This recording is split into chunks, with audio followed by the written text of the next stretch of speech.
మహాలక్ష్మి చిల్లర మహాలక్ష్మి చిల్లర మహాలక్ష్మి అరుస్తారు. నేను ఇక్కడే ఉన్నాను. మహాలక్ష్మి మహాలక్ష్మి పక్కింటి కోడి గుడ్డెట్టింది. పక్కింటి కోడి గుడ్డు పెట్టి వాళ్ళు తెలియకుండా కొట్టుకుని తీశారు. అబ్బా మీకు ఇదే కర్మండి. మనకింత ఆస్తుండగా.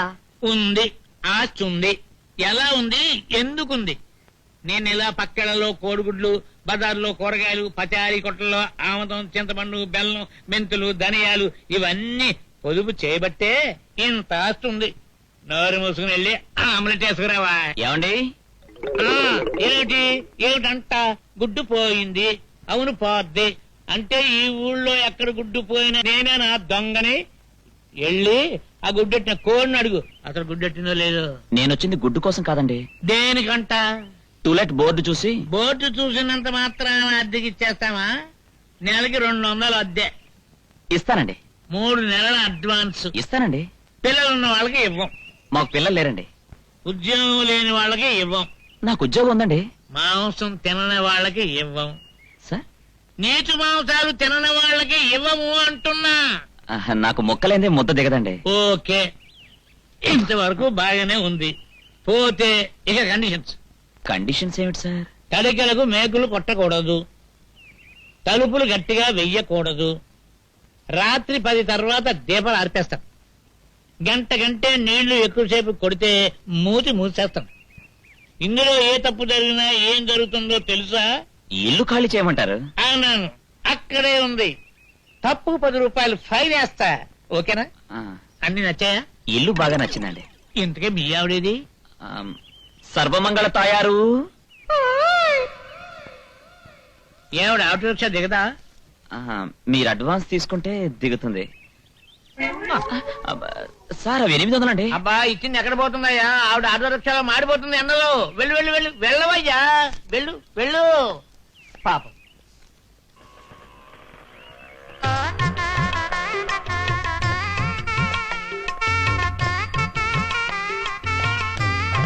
ఆ అమ్మాయి అలా వెనకాలే నడుస్తుంది ఏంటి? భర్త అడుగుజాడలో నడవాలని తన అభిప్రాయం అండి. ఎప్పుడు అలాగే నడుస్తుంది. రా. పోనీ వంచిన తల పైకెత్తొచ్చుగా. అమ్మమ్మ, పరాయి మగాన్ని కన్నెత్తి చూడదండి. తనకి తెలిసినవి 2 మగ ఫేసులు. చిన్నప్పుడు వాళ్ళ ఫాదర్ ఫేసు, పెళ్ళయ్యాక ఆవిడ హస్బెండ్ ఫేసు, అంటే నా ఫేసు. ఆహా, కలికాలంలో ఇలాంటి వాళ్ళు ఉన్నారంటే నమ్మలేకపోతున్నాను. పురాణాల్లో వీళ్ళనే మహాపతివ్రతలు అన్నారన్నమాట. తాయారు, వీరే మనకిల్లు అద్దెకిచ్చిన ఆది దంపతులు. వెళ్ళి ఆశీర్వాదం తీసుకో. శేఖరమేవ సుపుత్ర ప్రాప్తిరాస్తు.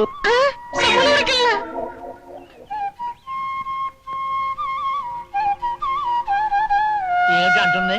అబ్బే, ఏం లేదండి. మీలాంటి పెద్దవాళ్ళ దగ్గర ఆశీర్వాదం తీసుకున్నప్పుడు అలా మంత్రం చదువుతుంది. ఇంకా లేవదే? మీరు కాస్త పక్కకి తప్పుకుంటే మీ పాదధూళి నెత్తి మీద వేసుకుంటుంది. దేబీ మొగం వేసుకుని అలా చూస్తావేంటి?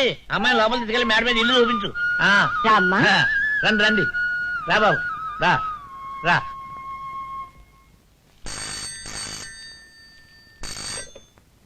Hello, Priya industries. Pradeep here. Good morning sir. చాలా బాగుంది సార్.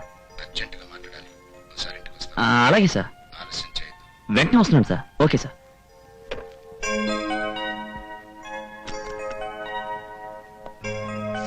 వాట్ మిస్టర్, అర్జెంట్ అని కబుర్ చేస్తే ఆలస్యంగా రావడం నీ ఆనవాయితే? అది కాదు సార్, ఆఫీస్ లో సమయానికి కారు దొరకలేదు. ఆటో పట్టుకొచ్చేసరికి. సంజాయిషి కాదు మిస్టర్, కావాల్సింది సిన్సియర్ గా పనిచేయటం. ఆఫీస్ లో నేను చాలా సిన్సియర్ గా పనిచేస్తున్నాను సార్. కావాలంటే ఎవరైనా అడగండి. ఆఫీస్ వర్క్ ఒక్కటే కాదు, మా ఇంటి పని చూడాల్సిన బాధ్యత కూడా నీ మీద ఉంది. ఇంటి పని? అవును. అంటే? మా అమ్మాయి ప్రియ ఇంట్లో ఒంటరిగా ఉంటుంది. తన కంపెనీ ఇవ్వటం, తనతో మాట్లాడటం, తను ఎక్కడికైనా బయటికి తీసుకువెళ్లి కాలక్షేపం చేయటం, ఇలాంటివి. అర్థమైందా? మీరు తప్పదంటే చేస్తాను సార్. మీరా? ఏమిటండి అలరే? ఆఫీస్ నుంచి అర్జెంటుగా పనుందని పిలిపించి ఈ పరిహాసాలేమిటి?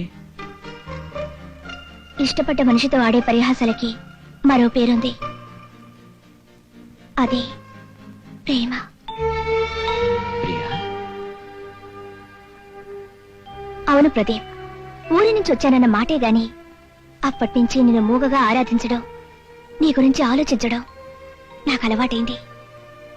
నువ్వు నమ్మకపోవచ్చు, కానీ నేననుకున్నాను నా ప్రేమే నిజమైందైతే మనం తప్పకుండా కలుసుకుంటామని. దేవతలు తదాస్తన్నట్టుగా నువ్వు మళ్ళీ ఊరొచ్చావు. ఐఎమ్ సారీ, నాకిష్టం లేదు. ప్రదీప్, నేనంటే నిజంగానే నీకు ఇష్టం లేదా? నువ్వంటే ఇష్టం లేదని కాదు, నాకు కొన్ని బాధ్యతలున్నాయి. నన్ను నమ్ముకున్నళ్ళు నా మీద ఎన్నో ఆశలు పెట్టుకున్నారు. వాటి నెరవేర్చే వరకు నా జీవితంలో ప్రేమకి, పెళ్లికి, సరదాలకి స్థానం లేదు. ప్రదీప్, నీ కష్ట సుఖాలు కలకాలం పంచుకోవాలని కోరుకుంటున్నదాన్ని నీ సమస్యలేమిటో చెప్పు, నేను చేయాల్సిన సాయం చేస్తాను. డబ్బుగా గాని. సారీ ప్రియా, ఎవరి ముందు చేయి చాపడం నాకిష్టం లేదు. నా కష్టంతోనే నా వాళ్ళు సుఖపడేలా చేయగలను. వెరీ గుడ్ ప్రదీప్, నీ వ్యక్తిత్వం మరోసారి నిరూపించుకున్నావు. I'm really proud of you. నీ బాధ్యతలు తీరే వరకు నీకోసం నేను ఎదురు చూస్తాను, ఎంత కాలమైనా సరే. ప్రియా. ప్రదీప్, ఓ నాయను, ఓలమ్మో, అమ్మ పండు, నువ్వు ఇక్కడ నా కొంప అర్ధనారీశ్వరుడి గడపలో ఈ కథాకళ ఏమిట్రా? ఏం జరిగింది? ఏం జరిగింది ఏమిట్రా? కొంప మునిగింది. ఇంటి ఓనరుగా కూతురుంది, అది ఇప్పుడే ఊరించి వచ్చిందిరా. అవును, మన మేడ మీద ప్యాంట్లు షర్ట్లు ఆరేసినాయేమిటి? కొత్తగా పెళ్ళైన జంట అద్దెకి దిగారమ్మా. అమ్మా, ఆ అమ్మాయి ఉందమ్మా, మహా పతివ్రత. చెయ్యి ఎత్తి దండం పెట్టబుద్ది అవుద్ది. నీ అమల కాదు. ఒరేయ్, ఆడవేషం వేసుకున్న పాపానికి ఇది ఎక్కడికి గోలరా? బత్తాయి పళ్ళు, టెన్నిస్ బంతుల బాధే కాక నిజమైన ఆడవాళ్ళు కూడా వచ్చి మీద పడితే నేనేం చెయ్యనురా? రే, నీ కాళ్ళు పట్టుకుంటాను, నాకేదైనా మార్గం చెప్పరా? అమ్మో, అందుకే ఈ వేషాలొద్దురా అన్నాను. విన్నావా? సలహా ఇచ్చింది నువ్వే కాబట్టి పరిష్కారం కూడా నువ్వే ఆలోచించు. అయ్ బాబోయ్, వస్తా. అయ్ బాబోయ్, అయ్ బాబోయ్, అయ్ బాబోయ్. రేయ్, గుడ్ మార్నింగ్ సార్. నేను ఆఫీస్కి వెళ్తున్నాను. నా మిస్సెస్ ఒంటరిగా ఉంది. వీలైతే మీ మిస్సెస్ గారిని కొంచెం పైకి మాట్లాడే మరి మాట్లాడేవంటే నిన్ను మారువాడి కొట్లో తాగటెట్టేసి 20 రూపీస్ తెచ్చుకోగలను. ఇదిగో, ఊరి నుంచి మా అమ్మాయి వచ్చేసింది. ఈయన మా పైన అద్దుకుంటుంది.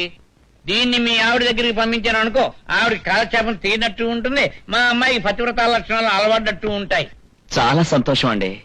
మా ఆవిడ కూడా మీ అమ్మాయికి అన్ని బాగా నేర్పుతుందండి. వస్తానండి. ఒరే ఈ మిత్రద్రోహి, ఆ అమ్మాయిని నా మీద ఉసిగలిపి మరిపోతున్నావట్రా. అక్కయ్య గారు, అమ్మో చచ్చాను.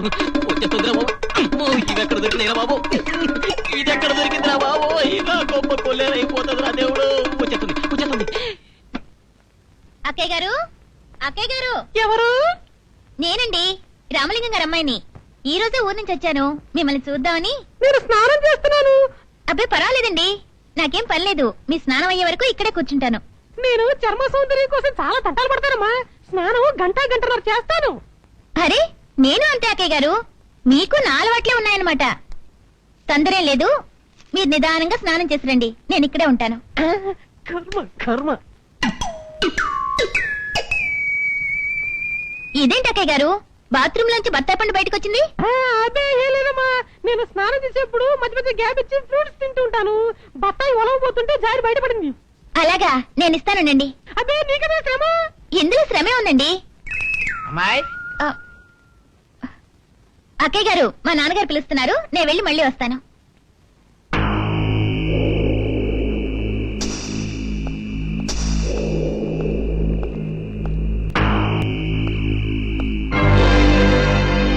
ఇటు పక్కకు నువ్వు రాకూడదు. నేను కూడా ఈ ఫ్యాక్టరీలోనే పనిచేస్తున్నాను. ఆ విషయం నాకు బాగా తెలుసు. నీ పని ఆఫీస్ వరకే పరిమితం. నీ పని దాటి గోడౌన్స్ దాకా రావటం అంత మంచిది కాదు. This is the last warning. You can go. Sorry. అక్కయ్య, ఏమిటి విజులుతున్నారు?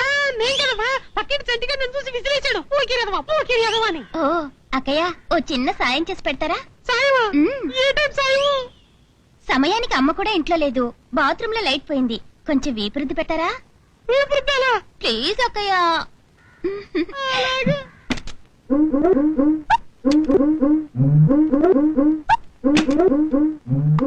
అదేటక్కయ్య, మరి సున్నితంగా రుద్దుతారు, బాగా రుద్దండి. అబ్బా, అక్కడ చేతులేక అక్కయ్య, కితకితలుగా ఉంది.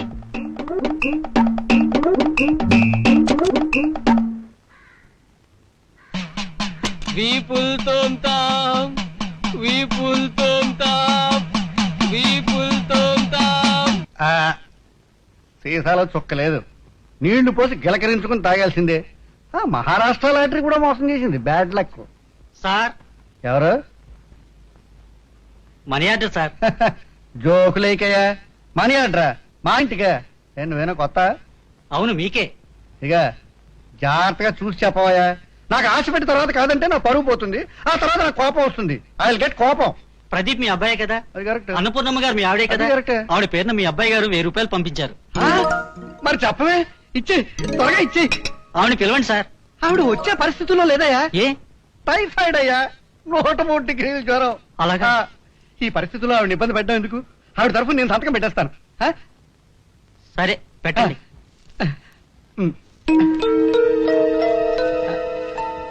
తీసుకోండి. ఇదిగో ఈ రూపాయితో భాగ్యలక్ష్మి కొనుక్కో. ఆ? లాస్ట్ టికెట్ అయ్యా. మీరే కొనుక్కోండి. Thank you very much. ఏమండి పోస్ట్ మ్యాన్ వచ్చాడేమిటి? కొత్తడే, దారి తెలియక వెతుక్కుంటూ ఉంటాను, అడ్రస్ చూపిస్తున్నాను. ఎందుకండి అలా అబద్ధాలు ఆడతారు? అబ్బాయి డబ్బు పంపిస్తే మీరు సంతకం పెట్టి తీసుకోవడం నేను కళ్ళారా చూశాను. ఆ మొక్క ముందే చెప్పొచ్చుగా, ఏం తెలియనట్టు అడగడం ఎందుకు? అంతా నాటకాలు ఆడటమే. ఎవ్రీబడి ఈస్ ప్లేయింగ్ నాటకాలు. ఐ డోంట్ లైక్ నాటకాలు. ఇందా ముష్టి 300 పంపించాడు నీ కొడుకు, నువ్వే ఉంచుకో. మీకు ఈ జన్మలో బాధ్యత రాదు. నీకు వచ్చిందిగా.